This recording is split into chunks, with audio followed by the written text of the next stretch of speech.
Game 5, Phoenix, Arizona. Suns, Lakers, round 1.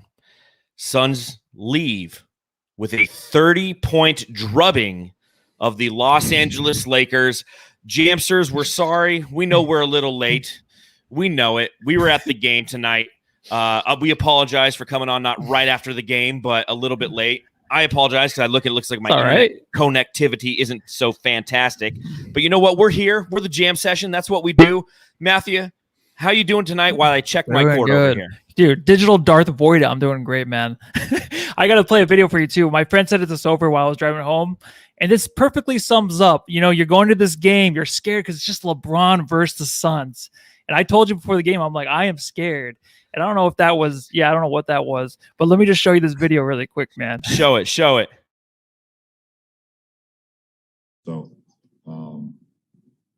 these shoulders was built for a reason. And, if it takes for me to put some more on top of it, then so be it.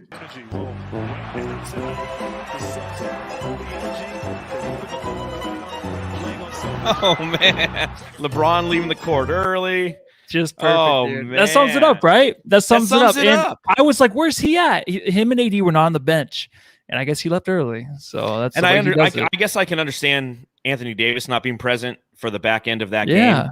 But LeBron James just walking out. I mean, there's so much to talk about this game. Thank you to everybody who is joining us live on the podcast. We appreciate that you decided to stay up a little bit, that you wanted to watch the Suns Jam Session podcast. It's a little bit late, but you know what? We don't care. We're here for you. That's what we do. But again, thank you for joining us. If you are watching along live, go ahead and hit the thumbs up button, hit the subscribe button. Thank you for joining. If you're listening on the Bright Side of the Sun Podcast Network, you don't know that we decided to come on an hour after we normally would, because guess what? You're listening to this on the Bright Side of the Sun Podcast Network tomorrow. So make sure you rate, subscribe, and review. If you are on Apple Podcasts, give us a review there. 5-star reviews are much appreciated. Leave something in the comments. Let us know what you're thinking, what you're feeling in that comment. And you can follow me at Darth Voida on Twitter. You can follow Matthew on Twitter. At Matthew Lissy. And you can follow the show at Suns Jam. Man, I have a feeling I'm lagging. I'm just looking at my little. I think you're gonna get through it though. If you just ignore it, it's not too bad. Okay. Digital Darth Voida. Digital Darth Voida. I love this right here. Jonesin since 80 says, "Tell me you fellas are using vacation tomorrow." You bet your ass I PTO tomorrow. Honest, I know we got tickets today, and honestly, I called out today because I actually was sick. But last minute tickets, can't say no. Yeah, we last minute, we're blessed enough to be allowed to go to the game, and we're going to talk about our experience there. Considering, it's both mine and Matthew's first game going this season. We're here all the time talking about, sorry, shit of 3. We're talking about it with the Jamsters. So we actually had the opportunity to go to the game. So we're going to talk about that. We're going to talk about much more. We're going to talk about Walter Lazo in the chat. He says, can the Suns play like this on Thursday? And then he dropped a $5 donation. So if you want to, please hit that super fan app cash button in the chat. Maybe you can send us to LA and we'll go out there, because you know what, Matthew, we are 1-0 going to games this season, and the Suns are plus 30 in those games, my friend. So buy us those tickets. On that note, you know what, again, I PTO tomorrow, so I am wiping off some slobber. I'm cracking open a Four Peaks Wow Wheat. Shout out to Four Peaks for hooking us up. Cracking open. Matthew. You're working tomorrow, right? Yeah, I got the water. I got 3 of them over here. Okay, so it's all good. I got you. Suns fans, crack them if you got them. And let's talk about this beautiful, beautiful 30-point victory over those dreaded, despised, huge shoulder-having Los Angeles Lakers. And shout out to Zane Zor. We met you tonight for giving us this song. Let me hear it.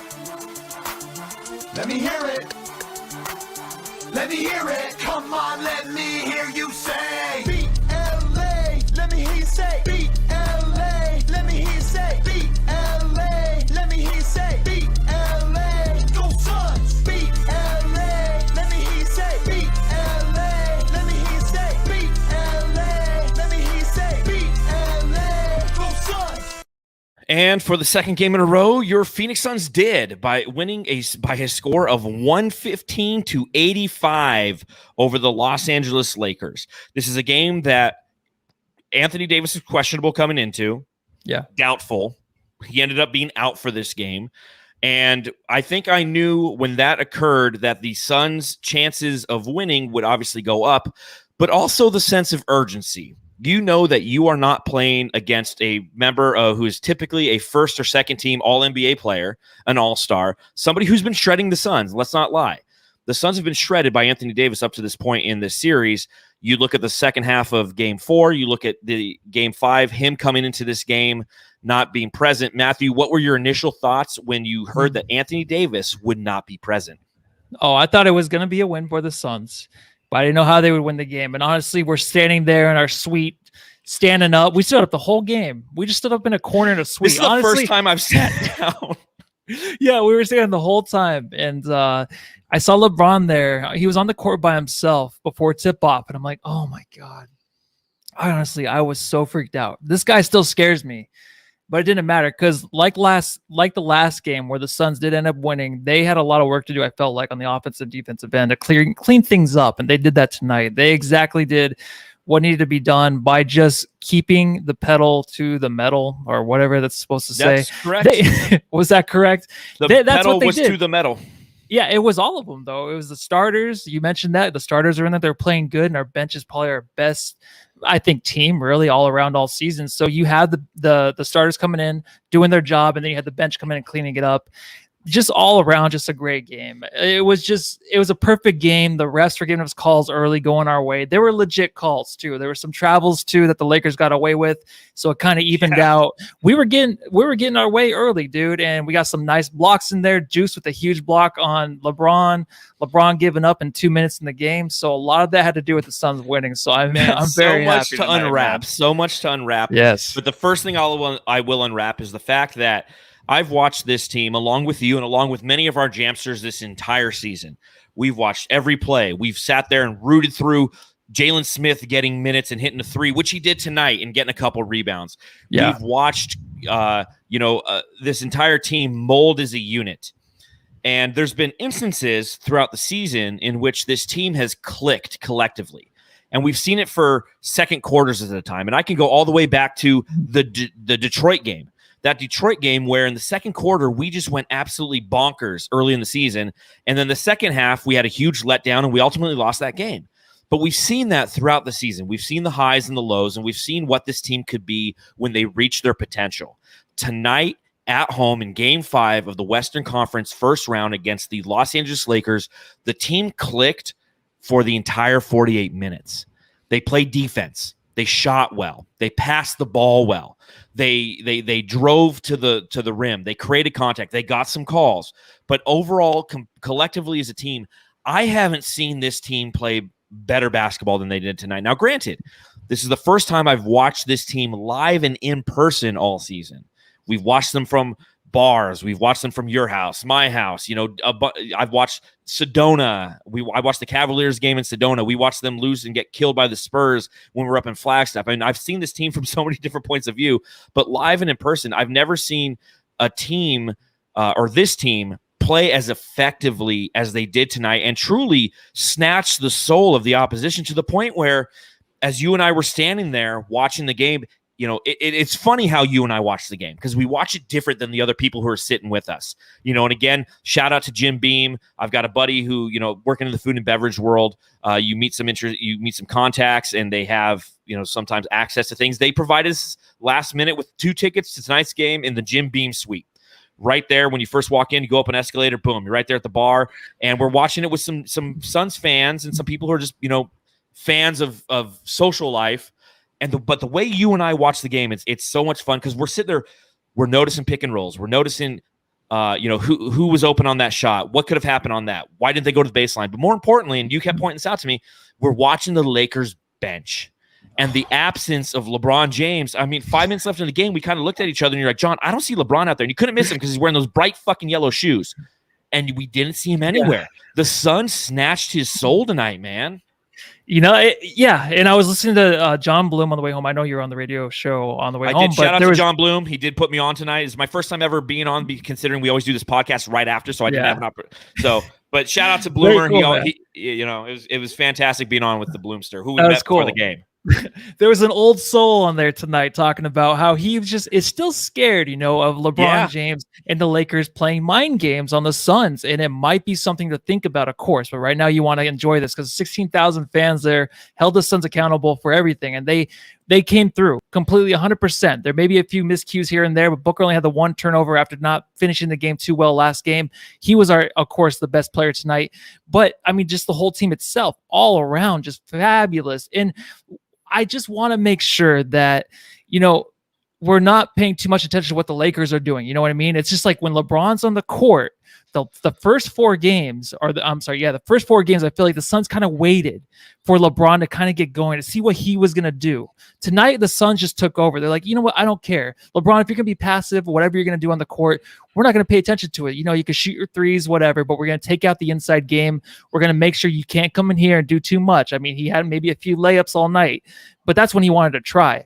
Yes. The other times he was just trying to pass it out. And it's like, you know what? Yeah, go ahead and do that. We're going to play our game. We're going to play the Suns game, and we're just going to see how it turns out. And it turns out to a 30-point beatdown on LeBron James, who leaves the game. And I mentioned this before in the series. I think it was after game 1. I predicted, I'm like, there has to be that game where LeBron James leaves with 20 seconds left on the clock. There was like 6 minutes left. You said it. What happened? I mean, I even tried to listen to post games I went on Twitter. If anybody knows why he really left, was there an injury or something, or just him being upset? But that is the weirdest thing I've ever seen. If it really is just him leaving because he wanted to leave, that is the weirdest thing I've ever seen. It's like worse than Keyshawn Johnson leaving, I think, a Monday Night Football game early, and then the team coming back. Yeah, this is the weirdest thing I've ever seen, man. He has to be held accountable, and his teammates, of course, sitting on the bench. We saw them.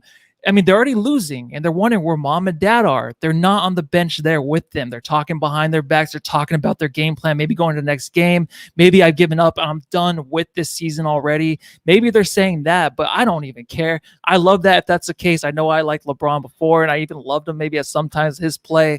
But right now, I never want to see that from Devin Booker in the future when he becomes the all-time greatest Sun and he leads us to championships. I don't want him to ever do that to the Suns because that is messed up. And Jen Sam says in the chat, Vogel said he's getting treatment. That's an odd time to get treatment.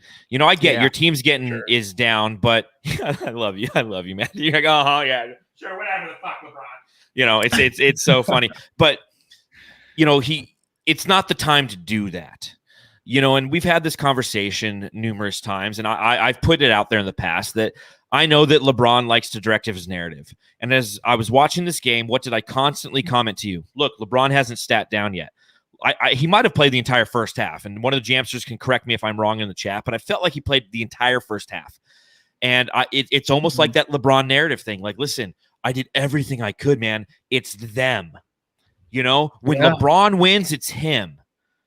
When the team loses, it's them. And that's always kind of been the LeBron narrative through his entire career. We've seen it going back to the 2007 Cavs versus Spurs series. I remember that, it was the same thing. LeBron is God. And you know what? I'm not going to turn this whole night that we should be celebrating into a bash on LeBron night, but it is of note his behavior. It has to be mentioned, because going into the future of the series, Game 6, guess what? Those guys were sitting on on the bench. Alex Caruso was sitting there with his stupid blue fucking shoes, and he was sitting there clapping for his shoes. I remember the shoes. I remember the shoes. You always remember the shoes. I know all about shoes, especially when my Jordans broke apart tonight. That was fucking bullshit. Dude, the other one fell apart on the walk home. I bought these Jordans. So John walks into their suite, and the bottom sole of his shoe is just completely falls off. Falls off. Those 11s that I had over here. So I'll be returning those.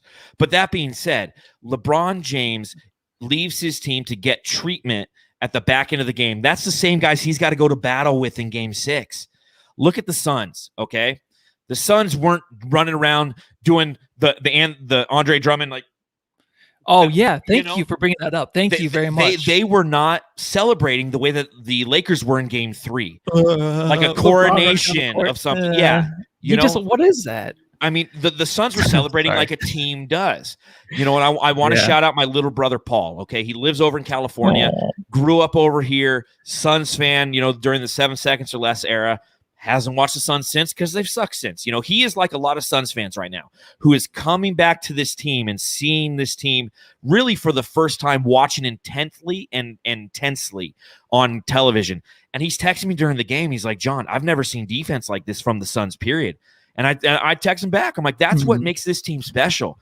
That's why I think we were all, as Suns fans, pissed when we caught the Lakers in the first round, because we're like, dude, this team could go really far because we play defense, because we can go ahead and score. And you know what? That's winning out right now because we've been a team all year. We know who we are. The Lakers, much like the Nets potentially, much like the Heat were when they got bounced, we know who we are. We know what our rotations are. We know what our strengths are, what our weaknesses are. You know, some of the challenges that we've had in this series is just the fact that talent-wise, from a top-level status, when you have LeBron James and Anthony Davis, Chris Paul, Devin Booker, they're going to win that talent game because those two guys have the size, which typically take you long or further in the playoffs. I don't know what's going to happen in Game 6. I hope that's it. I hope it's Suns in 6, baby, because I said that at the beginning of the season. Yeah, I know. Or beginning of the series. And 2, it'd just be fantastic not to have to deal with a Game 7. But tell me what you saw relative to everything I just said. Oh, well, yeah, just to follow up on that, it is like, grabbing the key in the final level of a video game. You're like, okay, here it is to unlock the final door. And you just know something's behind there. That's Game 6, right? I mean, it's the treasures right there for the Suns, but there's just something that we're just so worried about behind the door. And it might be there. It might be easy. It might be like what Kobe did with us in Game 7 that one year. We talked about that too. And that's the way LeBron is kind of acting. So that would be nice. This game was very Kobe in Game 7 in 2000. And I believe it was 7 or 6. It was 6. It was the year where he won the MVP. He scored like 36 points a game. It was like the 9th most ever points scored. Game 6, he came out, scored 50 points, lost to the Suns in LA, came back home. And because the media trashed him, he decided to be passive Kobe. And I don't know what's going through. I don't know if it's a mind game. As you mentioned, one of the callers on the post-game show with John Bloom tonight was mentioning, like, I don't know if this is some sort of mind game. Like, yeah, we'll give you this one because we're going to. I know. I don't know. But Joe says in the chat, he says, LeBron is hurt. And that is a big part of this. He's a guy who hasn't played a bunch of this season. He doesn't have the explosiveness. You pointed out there was one play where he was barreling on a fast break right at Chris Paul, and he passed out. LeBron of last year, 2 years ago, 5 years ago, would have went through Chris Paul, and whether it's a foul or an offensive foul, he would have made him pay because LeBron's a fucking tight end meets a linebacker. We know that. But he passed out on that play. He wanted his team to come through tonight to assist him in scoring those points, and they couldn't tonight. They shot a ton of threes. They shot a total of, 35 threes, and they shot 34%. Now, the Suns took 42 threes. Well, I'm actually kind of surprised. That didn't feel like it. We only made towards 2 more. There. We made, I guess. But we shot worse from three-pointer, but I guess ours were more timely, if you will. But we only made 2 more threes than the Lakers did. But if you look at the total number of field goals made, where the Suns always kill you, is that mid-range and down in the paint. Points in the paint, 44-32, advantage Suns. 43 made field goals to 29 for the Lakers. And I'll tell you what, in the building tonight, it felt like that. Yeah, I feel like everything was going down. Dude, it was, if you wanted to pick one perfect game ever from in the future right now, we're talking about what was the best game you ever went to? This was it. Absolutely. From the bottom to the top. And my favorite last thing about LeBron is when they were throwing him bad passes at his feet, Drummond, he would just look towards the bench and shrug like, what do you want me to do out here? And I'm like, I don't know. Just go to the locker room. And he did. So my brother brings up in the chat, Booker carved them up. Carved. Let's talk about Big Dick Book in this game, man. Yes. 18 points in the first quarter. It was him and Campaign in the first quarter. They scored a total of 28 of the Suns' 34 total points. But Devin Booker ends the night with a total of 30 points, 13 for 23 from the field, 7 rebounds, 5 assists, and most importantly, only 1 turnover for Devin Booker. He looked absolutely amazing tonight. The moment was not too big for him. And this is reminding me a lot of Game 1 Booker, where he felt in control. And I think the absence of AD, knowing that you don't have that extra layer behind some of the guys who are trying to double team, you really benefit him. Way to go, Devin Booker, man. And Coda Kid's right in the chat. Booker should have had 40 tonight. And I thought he was going for 40. I feel like we think that a lot with his games, but we just realize how much of a team he has around him, right? To fill in those spaces when he's not there. They make up so much when he's on the bench to where you don't even have to you don't really realize, like, oh yeah, bring Booker back to score some points. That used to be the older thing, is like, bring him back in. We have no one else to score. Now it's just other people, other players that step up. But tonight, I don't know if it was the angle we were sitting at. He looked like he was getting anywhere he wanted to on the court. The and ones were going down. Any spot he wanted to get to, he kept his dribble alive at the right times to go to his spots and to find the right teammate to make the correct pass. The one turnover, that was it. And I remember that turnover. And the next pass was a sick pass to Bridges underneath the rim to get him a nice layup. So he found himself. He went through a couple hard games where people were like, he needs to learn, he needs to do a lot more to help this team. Yeah, he does. And it's his first playoff series. This is a game we needed from him. And honestly, when he was playing this well, I was kind of like, oh, wait, save it for game 6 a little bit, because we need as much as we can in game 6. I was saying the same thing. Every time Jay Crowder missed another 3, I'm like, all right, that's fine. Save it for game 6 because we need to go 7 for 8. So Booker tonight, though, I don't think I've ever seen him play a better game offensively. And it is different from being at the game than on TV, of course. I was texting my friend, like, DeAndre Ayton didn't look as good tonight, and he's like, what are you talking about? He looked great. I'm like, okay, maybe it's just being at the game. You can just kind of see like how he kind of misses some things. He doesn't try as much, but all around great game by all of them. But Booker himself, man, he was the stud. This is his best game, of course, of the playoffs so far. Game 1, game 2, pretty good. The last 2, not so good, but he picked himself back up, man.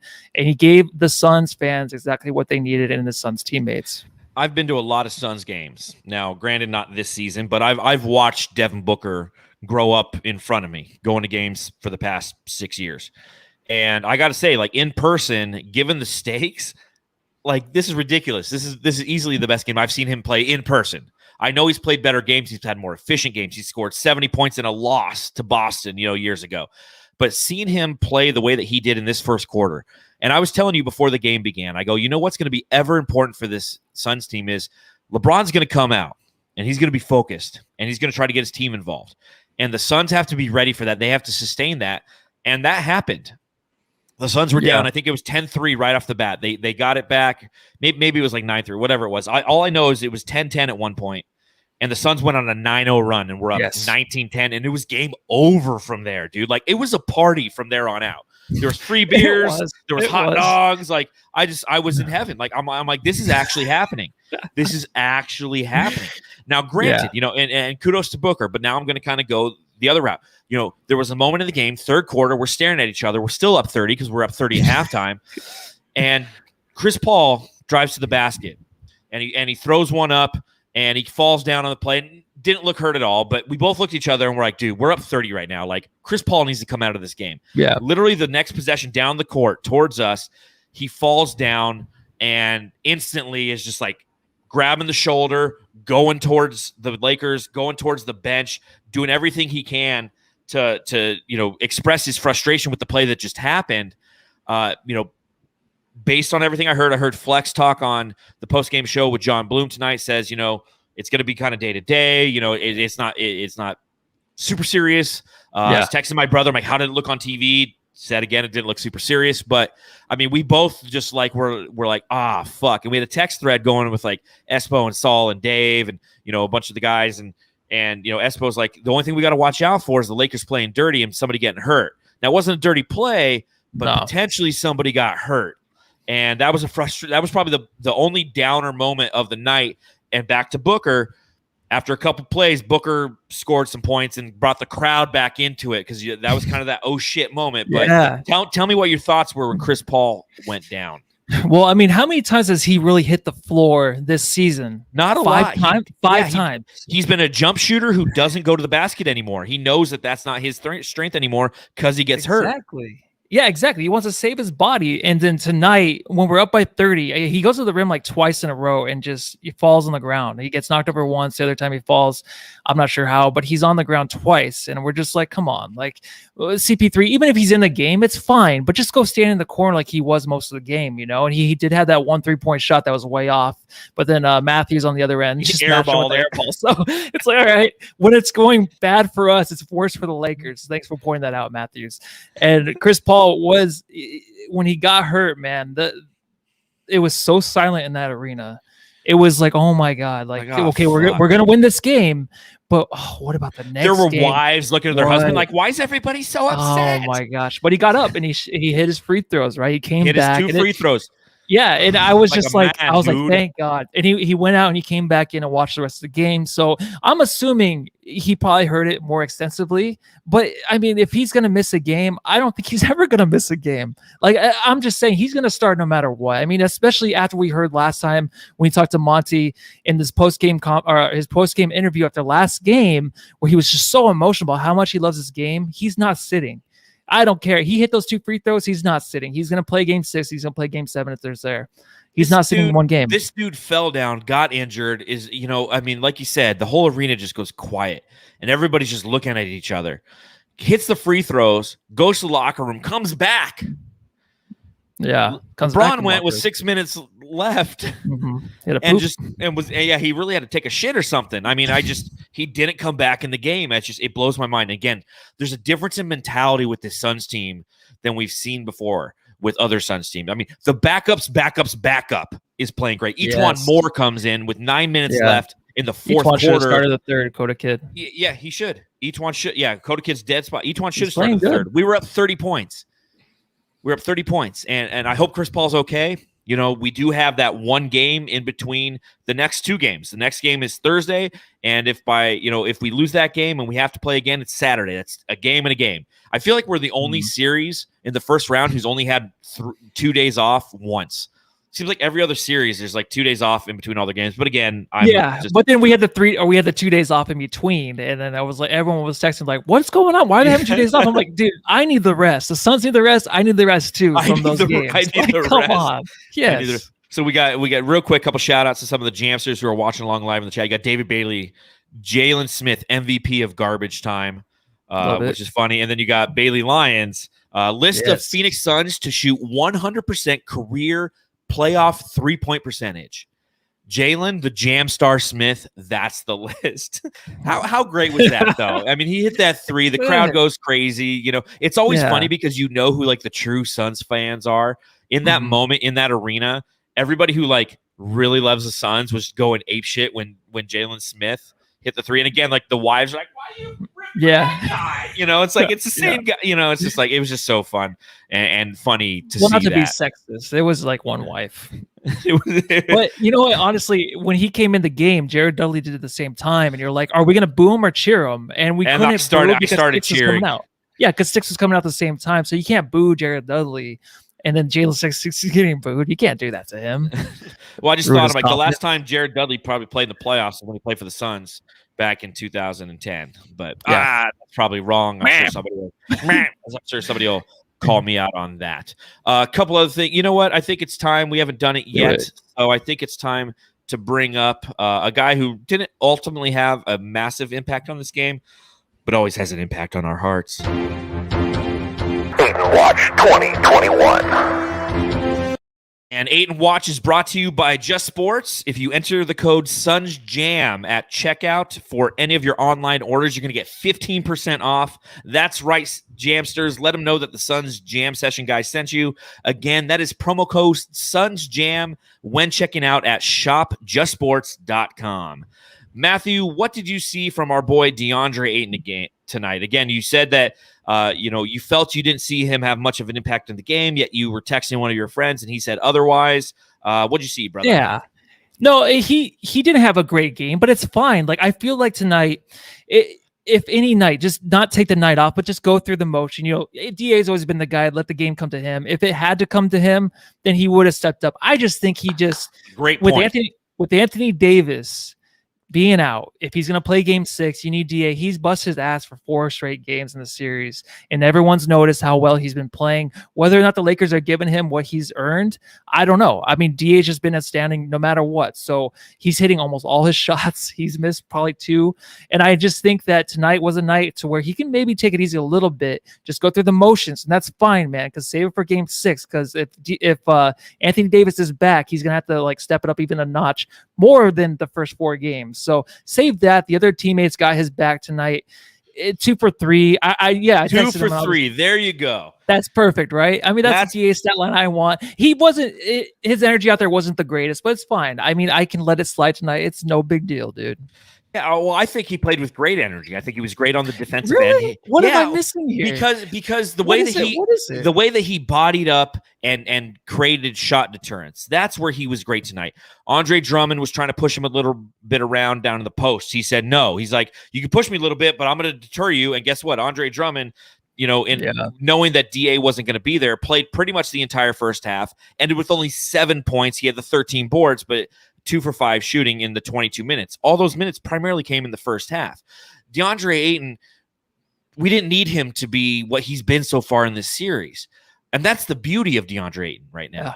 He has no ego. He's an ultimate team guy. This is what you want.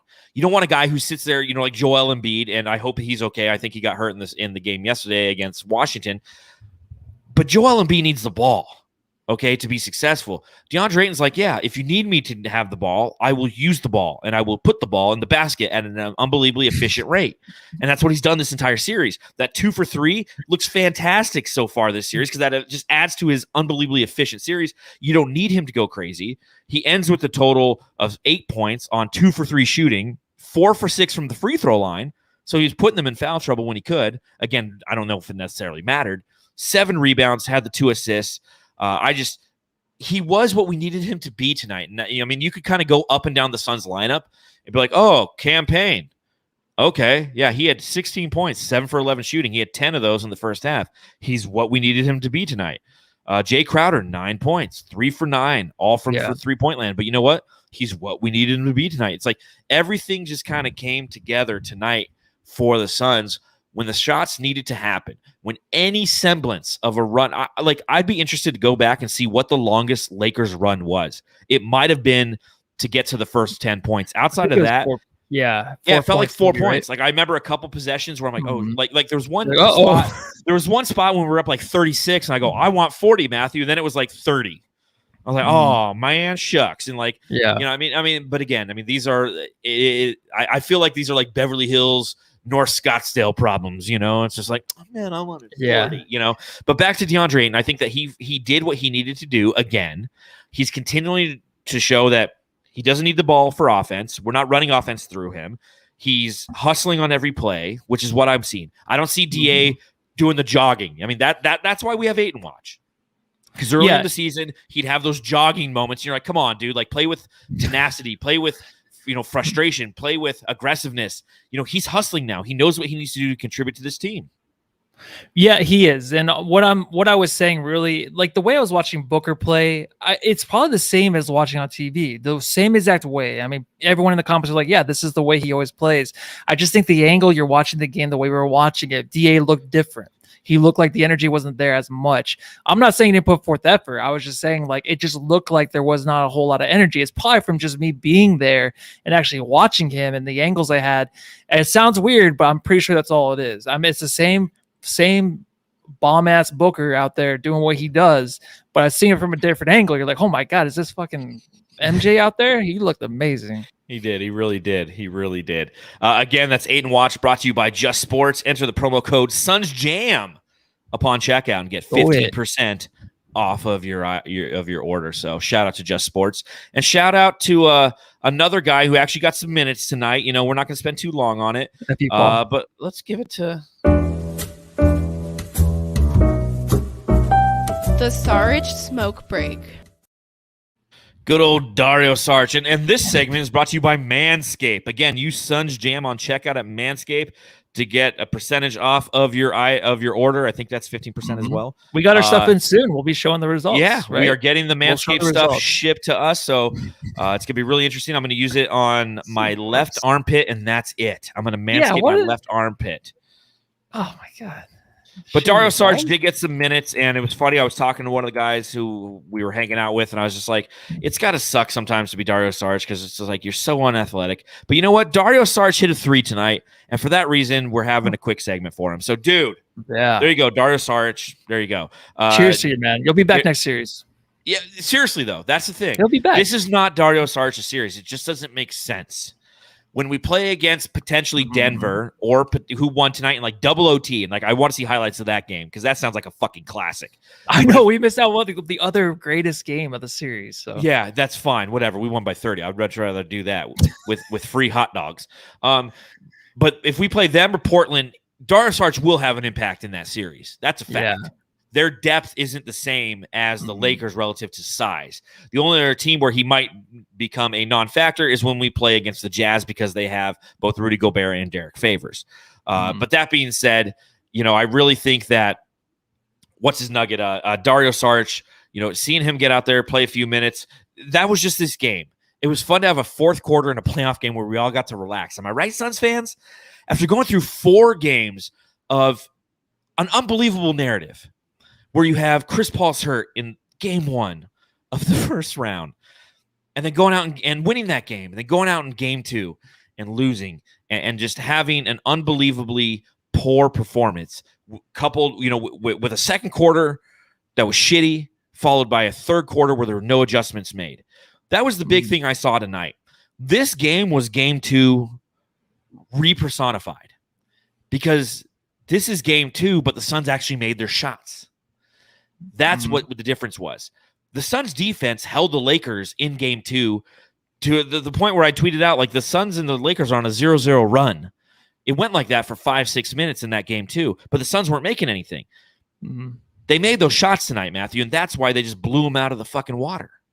Yeah, honestly, and we made our shots, but that's the way the Suns have been playing really a lot this year when they're killing teams. Exactly. They can hit their shots, and the Lakers can't. That's why, like, when Pope was out, it was like, yeah, he's playing good D on Booker, but Booker would overcome that eventually, right? And I would still want Pope to be in there to miss his shots because they don't have any shot makers. LeBron's going to defer because he's hurt or whatever's going on with him. So for the Suns side of things, you want them to continue to shoot and get it up there. I mean, they ended the game shooting a worse percentage from 3 other than the Lakers. I think the Lakers shot 36, we shot 30%. So, but that's fine. The next game we shoot 36%, and then what that could be is just a win, because once we start hitting those threes in one of these games, it has to go down at least almost 40%, right? I think that's we have one of those hot streak games, and it might be game 6 or game 7. And we're saving that, right? I think it's going to come up. We hit shots in the 2-point area. We did things we had to do the Suns way, right? We're efficient at scoring. That's what we did. And then one of these guys is going to get hot. And it's going to happen. A couple of these guys are going to get hot from 3. You're damn right. I mean, up to this point, here are the Suns' 3-point shooting percentages so far this series. Game 1, they shot 32% from 3. Game 2, they shot 30.8. Game 3, they shot 37%. Okay, that's the high mark.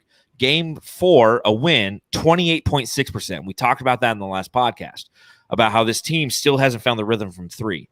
Game 5 tonight, they shot 33.3%. And you look at the Phoenix Suns, and you look at the way that they've played up to this point in the year. And granted, the Los Angeles Lakers are the 4th best team in the NBA when it comes to guarding the 3-point line. I mean, that's what they do. They have great perimeter defense. They have length. They have the ability to close out on the 3-point line. But you look at the Suns overall as a team, and they're the 7th best 3-point shooting team in the league. We haven't gotten our legs from 3. Confidence has been built tonight because plenty of guys had an opportunity to take those shots. I mean, Langston Galloway got in there. I mean, he was 1 for 5 from the field and 0 for 2 from 3. It's fine. Chuck him up there. You don't want, but exactly, chuck him up there. Javon Carter came in there, each one more. Torrey Craig was 0 for 4 from 3. I mean, it was a lot of junk time threes that ultimately killed our percentage. But this team has the confidence to make those threes. We've proven it by being the 7th best 3-point shooting team.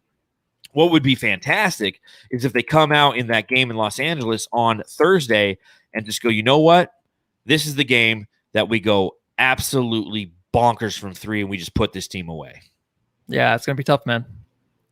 Yeah, we'll see. Well, I thought you were going to drop a segment. Oh, no. I'm bad. Matthew, I'm running out of segments. Sponsored by your mom. Well, let's but before we get to our Game 5 preview, I got to ask you, Matthew, who in your estimation is the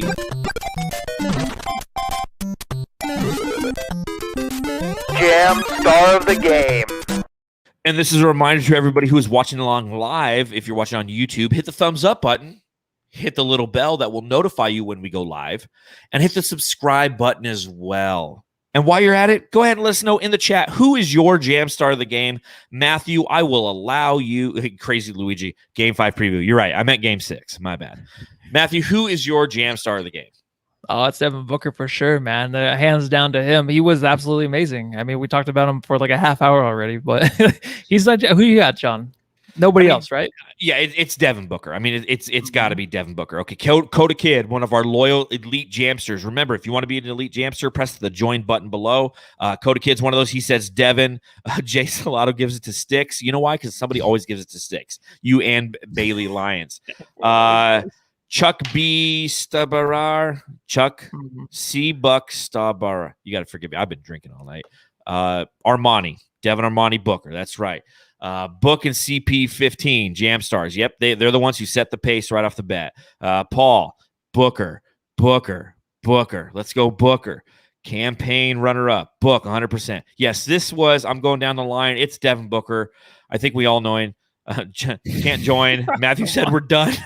Not supposed to talk about it. Not supposed to reverse talk about jink. it, guys. Matthew's the king of the reverse jink right here. You're the only one that keeps calling it out. You're not supposed to say anything. Paul, you got to ask me in the chat why you say Jim Beam. It's Jim Beam. Did you know that, Paul? Beam. Paul, Matthew, Paul, when we were there in the Jim Beam suite tonight, Matthew had no idea it was Jim Beam. He thought it was Jim That was Beam. Jim Beam. Like, legitimately, that's what he thought. Yeah, they threw me out. My jam star easily, I agree with you. It's Devin Armani Booker. Big Dick Book came up tonight in a playoff game. That is a huge game, man. Like, I don't have the percentages in front of me, but the team that wins Game 5 in a 83%. Tied series is 83%. Yeah, like that's huge. Yeah, no, I don't buy that stuff, but yeah. But still, though, like a guy who is in his first playoff series, who unfortunately has to play the defending champions, a team that is unbelievably good at defense. Like, I'm telling you, we get through this series and we play Portland or Denver, like Devin Booker's going to go for 40 a night because he's going to be like, oh, shit. Like, you can't throw at me what the Lakers have been throwing at me, man. Yeah. But the fact that he performed the way he did tonight, stepped up on a night when the Suns needed him, when Phoenix needed him, a team that he said, and a franchise that he said, I want to put on my back. I want to be the reason that we turn this thing around. I am a Phoenix Sun. I love the city. I love what they've done for me. They've supported me. They took a chance on me. He's never gone away from that narrative his entire career, no matter what Stephen A. Smith or people on ESPN say, like, oh, he's interested in going to New York. Like, it's going to be the same thing this offseason. It'll be the same thing in this offseason. Same thing this offseason. But the fact that he did what he did tonight is just absolutely fantastic. 18 first quarter points. I mean, it was just unbelievable. Unbelievable. Paul says in the chat, Bridges, we got to give a shout. He said he was amazing. You already said Booker, though. I did, but let's give some Bridges. We haven't given Bridges any love. Yeah, 5 for 10, 13 points, 6 rebounds, 3 assists. But I mean, there were plays where he was bodying up LeBron, and LeBron had to pass out, dude. Yeah, he did a great job on LeBron, and I know LeBron's hurt. So what are you gonna do, man? But Bridges was all over the place. He had a few blocks on our end that looked like I don't even know how he got to it, but he did up by the rim. Look at the Lakers are looking around like, where's the foul? No, it's just a swat, dude. That's Mikal Bridges. That was nasty. You're not gonna get any body. You're just gonna get a little bit of arm. You're gonna get all his ginormous hand all over the ball, and that's exactly what he did tonight, man. This defense was phenomenal. These stats in the offensive end, I don't care as long as he can hit a couple threes from the corner in this series. That's where he's needed, right? Yep. He only had the one jump shot, I think, from the mid range, and he missed it. But it's like I don't look forward to that. I don't think he needs that. We don't really need that. We just need the corner threes and his great defense. We have other guys that do other things to fill in his role, shooting the 2-pointer. So he's gonna have just not the great offensive stats, but defensively, man, he is killing it right now. He's doing the best he can for his size against LeBron or whoever he is guarding. Absolutely amazing. Absolutely. I mean, I love watching Mikal Bridges play. I love seeing him play. That Mikal Bridges, he's a hell of a guy. I'll tell you another jam star of the game. Okay, I'm going to kind of go a little down a beaten path here, and hopefully you can follow. Again, thanks to Four Peaks for the Wow Wheats. That one's done. I wish I brought 2 in here with me because I don't work tomorrow. Another jam star of the game is the stress of trying to play with LeBron. LeBron James, okay, you know where I'm going with this, right? You know where I'm going with this, okay? Yes. So I was talking about this with you during the game. LeBron James is hard to play with. He demands a lot, but he also demands a lot for the cameras. Like Michael Jordan demanded a lot of his fellow players because of his intensity, because of his willingness to win, because of his desire to win, because of his genetic makeup, because of who he was as a competitor. LeBron James, as much as he wants to be the GOAT, he wears 23. So, like, blaze your own path, bro. But he does a lot of the for the cameras intensity. There wasn't the exposure in the NBA in the 80s when Michael Jordan was coming up. And as the 90s grew and the NBA grew, it was because of Michael Jordan. But he was never doing it for the cameras. LeBron James, and we've talked about this multiple times on the podcast, LeBron James, he'll be sitting there just like yelling at somebody and look at the camera. Like he knows where the cameras are. Yeah. And for a bunch of players on the Lakers who are role players outside of Anthony Davis, it's just like, yes, sir. Yes, sir. I should have been there. Yes, sir. I mean, he was throwing passes out of bounds tonight, bro. And he was looking at the bench, and it was almost like he was looking at AD. He's like, look what I have to fucking play with, you know? Mm-hmm. Like it's always been hard for players to play with him unless they're of that same talent caliber or they officially have a stamp of approval. Great example. James Jones, general manager of the Phoenix Suns, played with LeBron James for multiple years and had his stamp of approval because he was a guy who came in and knew his role and did his role well. So LeBron James loved him. Tonight, without Anthony Davis, you once again saw LeBron James and the Jamesettes, a team that was not confident in themselves because they don't want to get yelled at by daddy. Now, think about the Suns this year, okay? The regular season against the Lakers, 2-1. When they played the Lakers with LeBron, the Suns are 1-0. When they played the Lakers without LeBron and without AD, they were 1-0.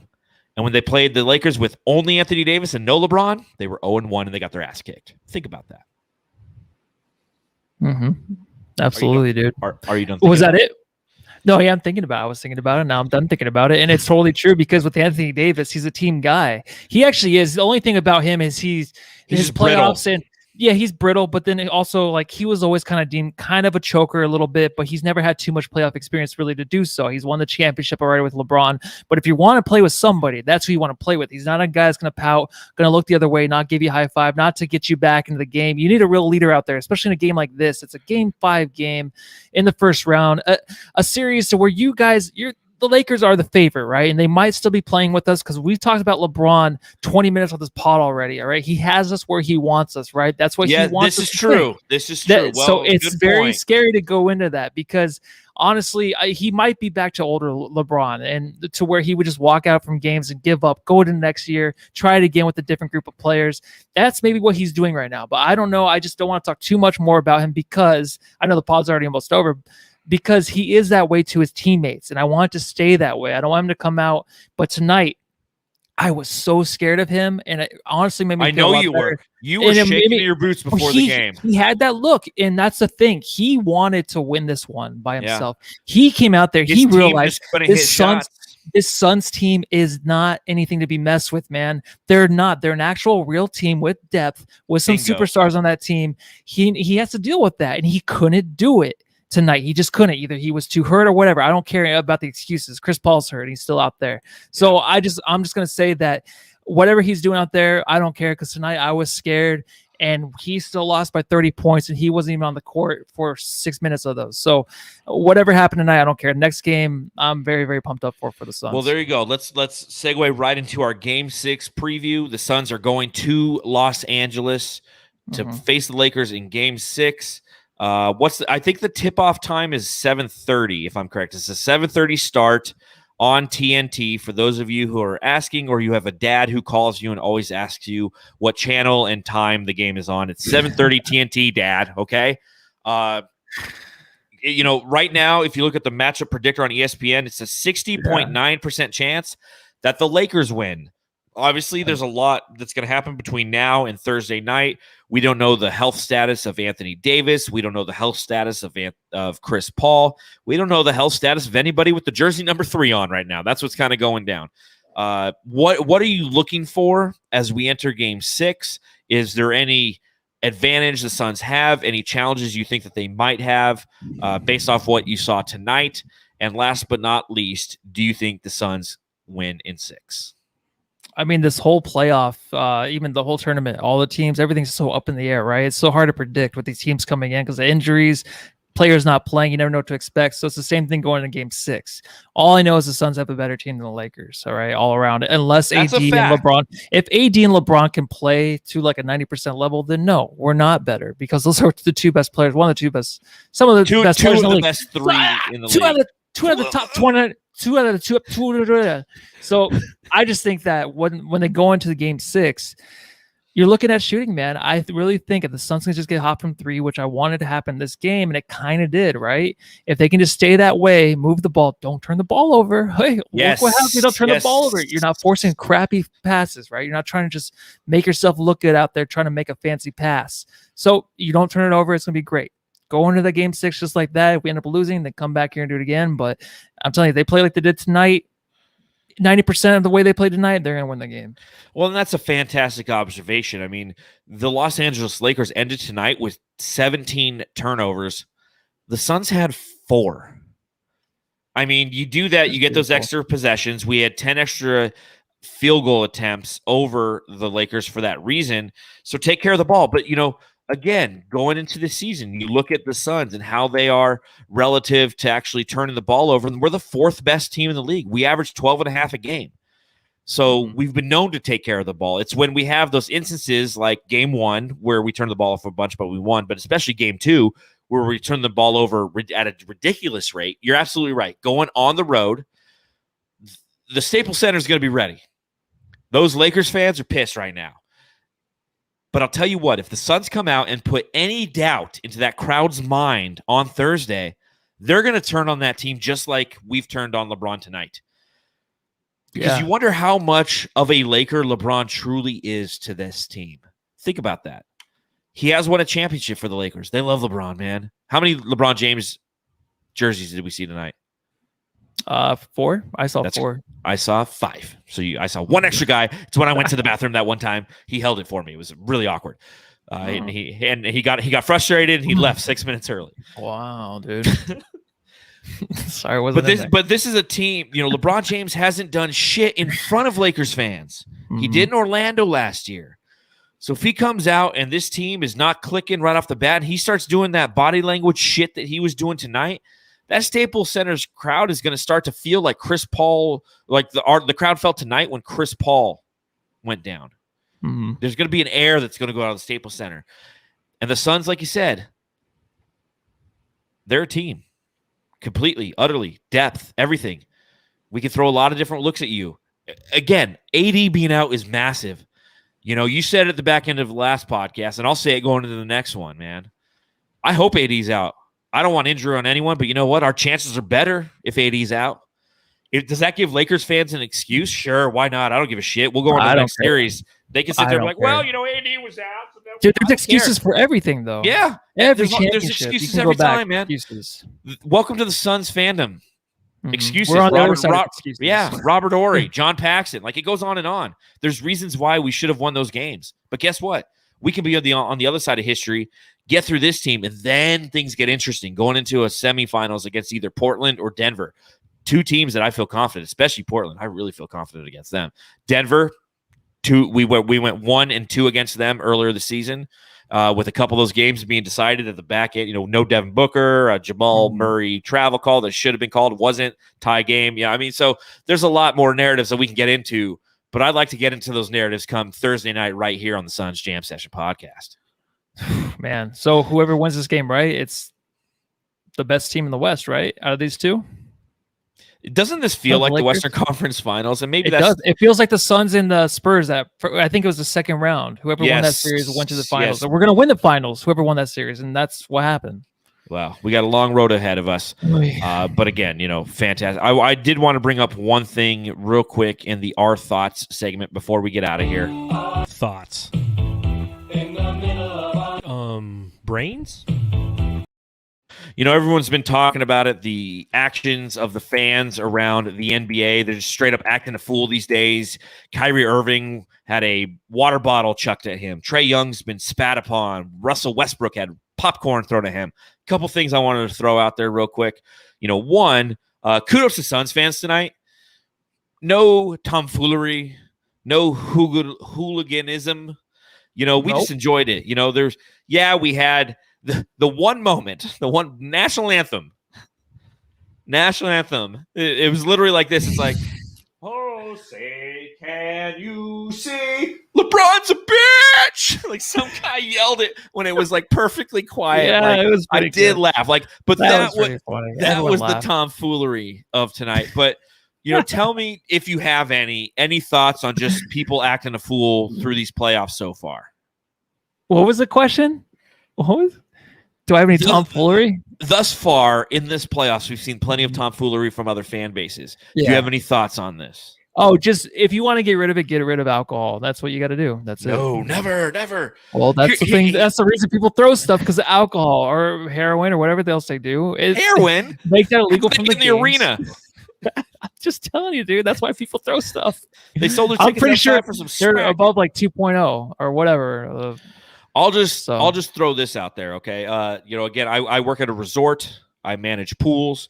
During spring break, that was the first time that we had a bunch of people show up at the pool at the same time. There was social distancing and what have you. But I remember one moment when there was like 8 adolescent boys standing in the pool, literally just jumping up and down. And it's because they had like so much energy, they didn't know what to do with it. And I thought to myself, like, okay, these kids have been in their house cooped up for the past year. And this is the first time they've probably really had an opportunity to like come outside and interact with other human beings. And they've just forgot how to act. Now, I'm not saying that anything that anybody's doing is justified in no way, shape, or form. Like, stop being fucking idiots inside the stadiums, ladies and gentlemen. Like, it's a privilege to go to these games. Like, you and I know, we didn't have tickets this morning. By about 1 o'clock, we had tickets and we were going and we were just excited. We were ecstatic. We knew that we were going to go be part of an experience tonight. The Suns came through and really fortified that experience into something that I will never forget for the rest of my life. Like June 1st, 2021 was an amazing day for me. And I appreciate that. But you have some people who get out in those public areas and around a crowd and they just don't know what to do. And they're like, fuck it. And they like throw shit. And it's just like, I saw that personified at work. And it's like, so I guess my ask is like, remember how to treat people. We've talked about this on this podcast before. Like, do unto others is like the most important thing ever. Like, I don't care what your religion is. I don't care what your political views are. I really don't. And you probably shouldn't care about mine. I'm a Suns podcast. Who gives a shit? The only thing that matters is do unto others. Treat others how you want to be treated. And as long as we all do that in this world and everyone does their part, like, we're going to be okay, man. That being said, fuck LeBron James and fuck the Lakers. Or simply just get rid of alcohol and then have everyone smoke some weed, smoke it up in that, smoke a bowl, whatever. Yeah, seriously, it's like fucking puff pass. Instead of like the seventh inning stretch, it's like the 5th inning bong blitz. Yeah, everyone would be getting back massages. No one even cares about the game anymore. So they wouldn't. Well, I think on that note, we're going to wrap up everything here on the Suns Jam Session podcast. To all of you who decided to join us, even though we came on an hour late, we're humbled. We really are. I was really kind of questioning. I'm like, man, we have such a rhythm to what we do all year is like, like 10 minutes after the game, dude, like we're live. Like that's our commitment to our Jamsters. And you know what? You guys still showed up and showed out no matter where you are throughout the entire world. We have Jamsters listening to us and watching us. So thank you for that. Again, if you are joining us live, go ahead and hit that thumbs up button, smash the subscribe button, hit the little bell and whatnot. Remember that you can become an elite Jamster by clicking the join button or following the link in the description below. And feel free to donate to the show via the super chat because we can use it to maybe go to game 1 when we host the Portland Trail Blazers. Game one, baby. Did we give our predictions though for game 6? Oh yeah. I'll do Suns win. Suns in 6. I've been saying that for a while. Suns in 6. Okay. What do you say, Matthew? Say Suns get blown out. So Suns in 7? Yeah. I love Matthew. Hashtag the reverse jinx is a walking. Like you've been so wrong this whole series. I love it. Okay. Yeah. Subscribe, rate, and review. You're disappointed by that because you keep saying that.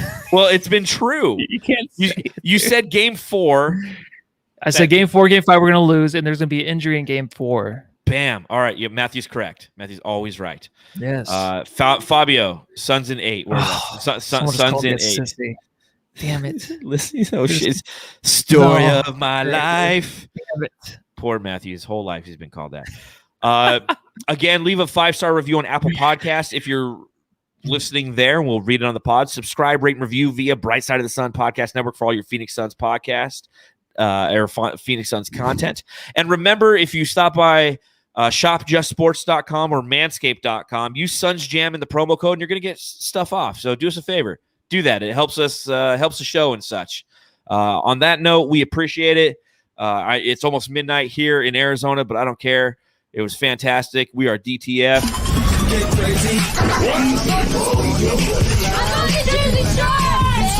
All right, we got a situation. I'm the sweetest bitch you'll ever meet. After I have. I'm sorry, I just haven't done that drop. Oh, in a while, I was like, and I wanted to do that show? drop. No, that's not the end of the show. Matthew, you end the show for us. All right, go home and love your family. Love you, Jamsters. We'll see you here on Thursday when the Suns beat the Lakers in 6, baby. BLA! Let me hear it. Let me hear it. Let me hear it. Come